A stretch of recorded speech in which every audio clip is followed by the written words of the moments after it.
Banner బాగా పెద్ద అయిపోయింది స్క్రీన్కే కొంచెం మట్టిగా తీసుకున్నాం కట్టుకోట వాళ్ళు రమ్మని రానండి.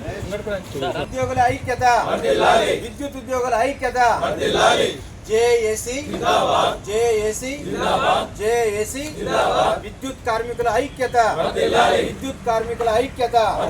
ప్రైవేటైజేషన్ వెంటనే, ప్రైవేటైజేషన్ వెంటనే, ప్రైవేటైజేషన్ వెంటనే, యాజమాన్యం మొండి వైఖరి, పిఆర్సీని వెంటనే, పిఆర్సీని వెంటనే, పిఆర్సీని వెంటనే.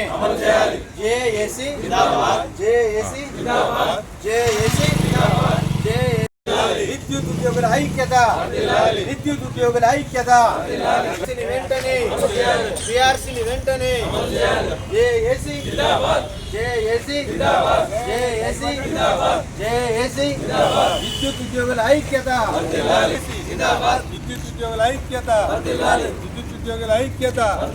పిఆర్సీని వెంటనే, పిఆర్సీని వెంటనే, పిఆర్సీని వెంటనే.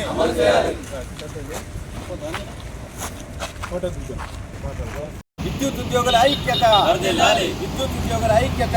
విద్యుత్ సంస్థల ప్రైవేటీకరణ వెంటనే, విద్యుత్ సంస్థల ప్రైవేటీకరణ వెంటనే, విద్యుత్ సంస్థల ప్రైవేటీకరణ వెంటనే, విద్యుత్ సంస్థల ప్రైవేటీకరణ వెంటనే. జేఏసీ జేఏసీ జిందాబాద్, జిందాబాద్ జిందాబాద్, జిందాబాద్. పిఆర్సీని వెంటనే, పిఆర్సీని వెంటనే, పిఆర్సీని వెంటనే.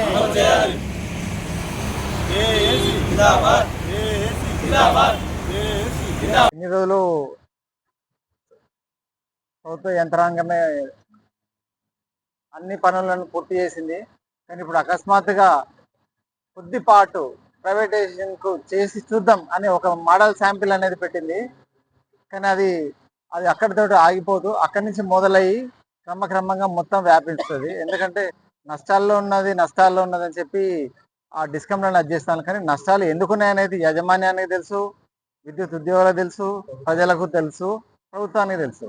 కానీ అవసరమైన డిసిషన్స్ తీసుకోకుండా దాన్ని నెమ్మదిగా ఆ నష్టాన్ని ఎలా ఓవర్కమ్ చేయాలో చూడకుండా ప్రైవేటీకరిస్తూ ఉద్యోగులను తగ్గించే ప్రయత్నం చేసుకుంటూ ఆ యూనిట్ ఛార్జీలు ఇవన్నీ పెంచడానికి కారణమవుతుంది. కాబట్టి దీనివల్ల అందరికీ విద్యుత్ ఉద్యోగులకు, ప్రజలకు అంటే కన్జ్యూమర్లకు అందరికీ కూడా ప్రాబ్లం అవుతుంది. కాబట్టి ఇటువంటి వాటిని వెంటనే రద్దు చేయాలి. ఇటువంటి వాటిని ఉపసంహరించుకుంటే ప్రభుత్వ ఉద్యోగులే అన్నిటినీ మెయింటైన్ చేసుకుంటారు. ఎందుకంటే ఇంత చేయండి ఎప్పుడు కూడా అసలు నిజానికి డిపార్ట్మెంట్ ఉద్యోగులు కనుక అన్ని రకాలైన చేస్తే ఇక్కడ ప్రభుత్వ జోక్యం పూర్తిగా ఉండకుండా అంటే అనుకూలమైన నిర్ణయాలు విద్యుత్ ఉద్యోగులకు కనుక ఉన్నట్టయితే ఎక్కడ కూడా నష్టం అనేది రాదు. ఎందుకంటే ఇది మనము విద్యుత్ తయారు చేసి అమ్మడం కాబట్టి మనకు ఎక్కడ కూడా సర్వీస్లో లోపాలు లేవు.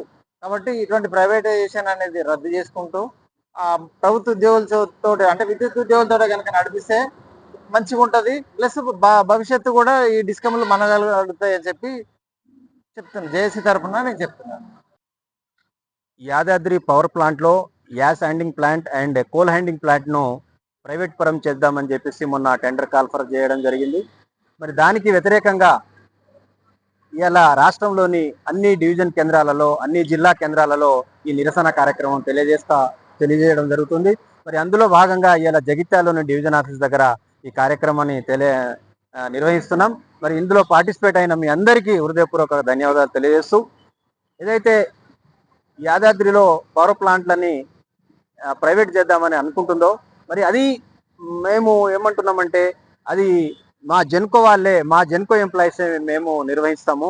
ఎందుకంటే మేము నిర్వహించడం వల్ల ఏమవుతుంది అంటే ఒక 50 కోట్ల నుండి 75 కోట్ల వరకు మేము ఆదా చేస్తున్నాము. మరి ప్రైవేట్ వాళ్ళని వేస్తే ఏమవుతుంది, ఆ యూనిట్ కాస్ట్ అట్లా చేస్తే గవర్నమెంట్కి మంచి పేరు వస్తుంది. ఆ రిక్రూట్మెంట్ చేయమని చెప్తున్నాం. ఒక లైన్ మెన్ వచ్చేసి 10 ఊర్లు ఇచ్చేసి ఇలా చేయమని చెప్తే అసలు ఏం చేయలేని పరిస్థితి. ఎట్లాంటి అంటే ప్రొద్దున లేచి ఏం చేయాలనో అర్థం కాని పరిస్థితి. మరి ఈ విధంగా పని భారం ఒత్తిడి పెరగడం వల్ల అసలు ఎంప్లాయీస్ చనిపోవడం జరుగుతుంది. ఇప్పటికైనా ప్రభుత్వం కానీ మేనేజ్మెంట్ కానీ తక్షణమే స్పందించి మరి రిక్రూట్మెంట్ జేఎల్ఎంల క్షేత్రస్థాయిలో రిక్రూట్మెంట్ చేయాలని చెప్పేసి ఓన్లీ మేము అడుగుతున్నది క్షేత్రస్థాయిలో ఫీల్డ్లో పనిచేసే వాళ్ళనే. ఇంకా ఖాళీలు ఇంకా చాలా ఉన్నాయి. మరి ఎందుకంటే ఏదైతే అవసరం ఉందో ఆ అవసరాన్ని అత్యవసరంగా భావించి తొందరగా జేఎల్ఎంలో రిక్రూట్మెంట్ చేయాలని చెప్తా ఉన్నాం. అదేవిధంగా పిఆర్సి గత ఏప్రిల్తో పిఆర్సి గడువు ముగిసింది. మరి ఏప్రిల్ రాకముందుకే కమిటీ వేయాల్సిన పరిస్థితి. అలాంటిది ఇప్పటి వరకు దాన్ని ఊసేలేదు.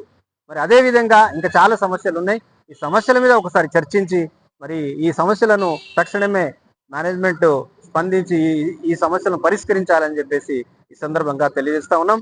మరి అదే విధంగా మరి ఈ కార్యక్రమంలో పాల్పంచుకున్న మీ అందరికీ మరోసారి ధన్యవాదాలు తెలుసు. మీడియా మిత్రులు కూడా హృదయపూర్వకంగా ధన్యవాదాలు తెలియజేస్తా ఉన్నాం.